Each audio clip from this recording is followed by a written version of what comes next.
A strong Category 2 hurricane made landfall on an island in the Gulf Coast. Winds estimated over 100 miles per hour and a storm surge of over 10 feet resulted in significant flooding and damage to the infrastructure. Over 70% of the buildings on the island are damaged or destroyed, including public housing.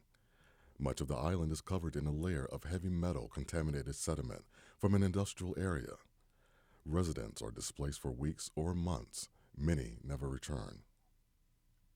A not in my backyard mentality impedes the timely rebuilding of public housing, which was torn down before former residents were allowed to retrieve any remaining belongings. Many former public housing occupants have been unable to return to the island because of the lack of affordable housing. These individuals have no voice in the recovery planning process because of restrictions that limit the participation to current residents. Such corrosive social dynamics build distrust among neighbors and further distress the vulnerable.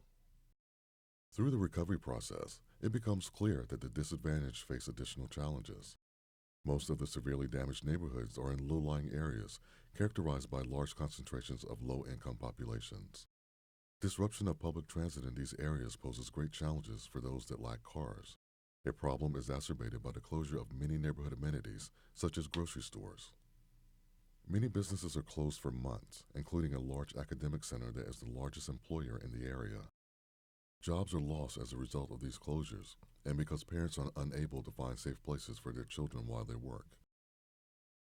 Most people are not adequately prepared to provide the documentation needed to access critical resources.